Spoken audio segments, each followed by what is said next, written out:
வணக்கங்க. எனக்கு ஊர் தமிழ்நாடுங்க.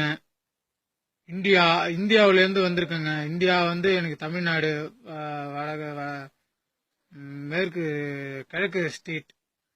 நான் இருக்கிறது தமிழ்நாடுங்க. தமிழ்நாட்டிலேருந்து சவுதிக்கு வந்திருக்கேங்க.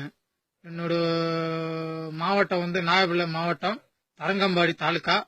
நான் இதுமாரி தரங்கம்பாடி தாலுக்கா, வேளம்பூடி போஸ்ட்டுங்க. வசிக்கிற ஊர் குடவிலாகம். வசிக்கிற ஊர். அதில் எங்க அம்மா பேரு கல்யாணி, எங்க அப்பா பேரு காசிநாதன். எங்க அப்பா இறந்துட்டாருங்க. நான் ரொம்ப ஏழ்மைப்பட்ட பையங்க. எனக்கு கல்யாணம் ஆகி 2 பொம்பளை பிள்ளை இருக்குங்க. என்னோட மனைவி பேரு சுந்தரிங்க. 2 பெண் பிள்ளையும் பேரு ஜெயசூர்யா, தர்சனி. 2 பெண் பிள்ளைங்க. 2 பெண் பிள்ளை இருக்கிறதுனால சவுதி மாரி மச்சான் தான் என்ன அழைச்சாருங்க. குமாருன்னு சொல்லி அவர் என் மச்சான் தாங்க. என் மச்சான் தான் என்ன அழைச்சாருங்க. இதுமாரி சவுதிக்கு வேலை இருக்கு வாங்கன்னு விசா கொடுத்து எங்களை 3 பேரும் அழைச்சாங்க. யார் யார் வந்தோம்னா எங்க பெரியப்பா பையன், அண்ணன் பையன், 3 பேரும் ஒரே டயத்துல தாங்க வந்தோம். ஒருத்தவங்க பேரு ராமன், ஒருத்தவங்க பேரு லுக்காஸ், என் பேரு கலைவாணனுங்க.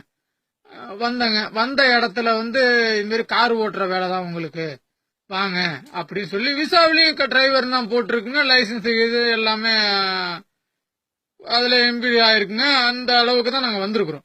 ஆனா நாங்க வந்தது சவுதியில ரியாத்துல இறங்கி ரியாத்துல இருந்து அவரல் பாத்துல எங்களை ஓனர் இருக்கிற ஊர் அவரல் பாத்துல இருந்து கிட்டத்தட்ட ஒரு 25 கிலோமீட்டர் ஒரு இடத்துக்கு ஆச்சிட்டு போயிருந்தாங்க.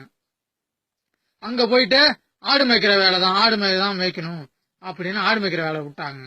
ஆடு மேய்க்கிற வேலை மேய்க்க முடியாது அப்படின்னு சொல்லிட்டு நாங்க அழைச்சவர்கிட்ட கேட்டோம். என்னையா ஆடு மேய்க்கிற வேலையில விட்டாங்களே, நான் உங்களை சொல்லி தானே அழைச்சேன் அப்படின்னாரு. இல்லையா நீங்க அது மாதிரி சொல்லவே இல்லையா அப்படின்னு நாங்க சொன்னோங்க. இல்ல நான் ஆடு மேய்க்கிற வேலைக்கு தான் சொல்லி அழைச்சேன் அப்படின்னு எங்களை அழைச்சவர் சொன்னாருங்க. நான் ஆடுலாம் மேய்க்க முடியாது அப்படின்னு நான் அங்க சொன்னேங்க. அங்க என்னஞ்சாங்க, அந்த ஓனரு நான் வேலை பார்க்க முடியாது அப்படின்னு சொன்னதுக்கு அந்த ஓனர் என்னை அடிச்சு 3 நாள் கட்டி போட்டு வச்சிருந்து மீண்டும் என்னை அடிச்சு, அதோட நான் வேலை பார்க்க முடியாதுன்னு புரியாத மாதிரி இருந்தேங்க. அப்புறம் அதோட உன்னை ஊருக்கு ஊத்துறேன்னு சொல்லி ஆசிட்டு அவரல் பாத்துல அவரு வீட்டுல 3 நாள் தங்க வச்சிருந்தாருங்க. சோறு தண்ணி எதுவுமே கிடையாதுங்க. 3 நாள் ரூம்ல போட்டு என்னை பூட்டி வச்சிருந்தாங்க. அதுக்கும் பிறகு எனக்கு பசி தாங்க முடியாத பட்சத்துல, ஐயா நான் வேலை பாக்குறேன், என்னை விட்டுடுங்க சாமி அப்படின்னு அவங்கள்ட்ட சொன்னேன். எனக்கு அரபி புரியாத காரணம் நான் அவங்கள்ட்ட சொன்னேன், இந்த மாதிரி சமாச்சாரம், எனக்கு சாப்பாடு கூட கொடுக்க மாட்டீங்க, எனக்கு சோறு கொடுங்க ஃபர்ஸ்ட் அப்படின்னு சொன்னா ஒரு கடைக்கு அழைச்சிட்டு போய் கூல் ட்ரிங்க்ஸும் ஒரு பன்னு வாங்கி கொடுத்தாங்க. பன்னு வாங்கி கொடுத்தோன்னா ஓரளவுக்கு தெம்பு வந்ததுங்க. அதோட ஒரு இடத்துக்கு என்னகிட்ட கூட நீ வேலை செய்ய வேணாம், எங்க பெரியப்பா இடத்த இருக்குது, எங்க பெரியப்பா கிட்ட போய் நீ வேலை செய்ய அப்படின்னு அவங்க பெரியப்பா இருக்கிற இடத்துல என்ன அழைச்சிட்டு விட்டாங்க. அதுல இருந்து கொய்த்து போற ரோட்ல, அவரல் பாத்துல இருந்து கொய்த்து போற ரோட்ல உள்ள ஒரு 25 கிலோமீட்டருக்கு உள்ள கொண்டு வந்து வச்சுட்டாங்க. அவங்கள்ட்ட வேலை பார்த்துட்டு இருந்தாங்க. ஒரு 3 மாசம் வேலை பார்த்துட்டு இருந்தாங்க. எந்த பிரச்சனையும் இல்லாம. அவங்க சாப்பாடெல்லாம் ஓரளவுக்கு தாங்க. சாப்பாடெல்லாம் சரியில்லைங்க. சாப்பாடு சரியில்லை அதெல்லாம் போய் கேட்க போனா வயிறுதும் டெய்லி சத்தம் போடுறதும், இதான் சாப்பாடு இதான் சாப்பிடணும் அப்படின்னு இந்த கொப்பு அதுவும் வாங்கிட்டு வந்து கொடுக்குறாங்க. தெம்பு இல்லைங்க எங்களுக்கு. ஒரு மூட்டையை தூக்கலன்னா உடனே வந்து அடிக்கிறதுங்க. இந்த மாதிரி இருந்துகிட்டு இருந்துக்காங்க. நானும் எவ்வளவோ ட்ரை பண்ணி பார்த்தேன், இருக்க முடியலைங்க எங்களால. அவ்வளோ சங்கடத்திலையும் இருந்து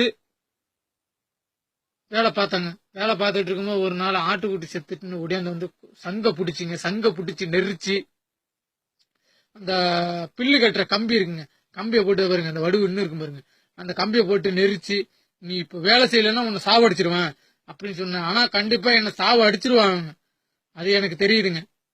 ஆனா நம்ம தமிழ்நாட்டு முதலமைச்சர் பார்த்தாலும் சரி, இந்தியாவோட பிரதமர் பார்த்தாலும் சரி, உங்களுக்கு தமிழ் தெரியுமோ இல்ல தமிழ்காரங்க யாரு பார்த்தாலும் ஹிந்திலயோ இங்கிலீஷ்லயோ இதை நீங்க யார்கிட்டயாச்சும் ஒரு அறிமுகப்படுத்தி எங்களை சொல்லி இந்த தேசத்துல இருந்து எப்படியாவது அந்த அரபி நாட்டில இருந்து எங்களை காப்பாத்துங்க. என்னோட ஓனர் பேரு அப்துல்லா. என்னோட பாஸ்போர்ட் நம்பரு கே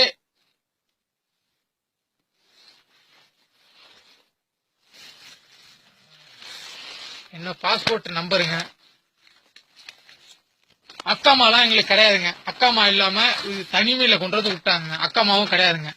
எப்படியோ நீங்க முயற்சி பண்ணி நீங்க தாங்க எங்களுக்கு ஹெல்ப் பண்ணணும். எப்படியாவது எங்களுக்கு ஹெல்ப் பண்ணி எங்களை காப்பாத்த வழி சொல்லுங்க. எங்களை காப்பாத்துங்க காப்பாத்துங்க காப்பாத்துங்க. K27 26 490ங்க என்னோட பாஸ்போர்ட் நம்பரு. இதாங்க என்னோட பாஸ்போர்ட் நம்பரு. இந்த நம்பரை வச்சு தமிழ்நாட்டு முதலமைச்சரோ இல்ல தமிழ்நாட்டு எம்பியோ மத்த எல்லாரும் எப்படியா இருந்தாலும் இந்த பேஸ்புக்ல பாப்பீங்க. இந்த பேஸ்புக் மூலியமா எங்களை எப்படியாவது கவுந்து பண்ணுங்க. இன்னும் கொஞ்ச நாள் இருந்தா கூட எங்களை சாவடிச்சிடாம இருக்குங்க. பேசுறது கூட தெம்பு இல்லாம படாத பாடுபடுறவங்க எங்களை எப்படியாவது கவுந்து பண்ணுங்க. இந்த தேசத்துல இருந்து எங்களுக்கு பொண்டாட்டி பிள்ளையெல்லாம் பாக்கணும்னு ஆசையா இருக்குங்க. எங்க புள்ளையெல்லாம் பாக்கணும்னு ஆசையா இருக்குங்க. எங்களை எப்படியாவது கவுந்து பண்ணுங்க. எப்படியாவது நீங்க எம்பாசில தமிழால ஏதா இருந்தாலும் இத பார்த்து இங்க எங்களை காவந்து பண்ணுங்க. நாங்க இருக்கிறது அவரபாத்துல இருந்து உள்ள கோயத்து போற ரோட்ல இருக்கிறாங்க. என்னோட வந்த 2 பேரும் அந்த பக்கம்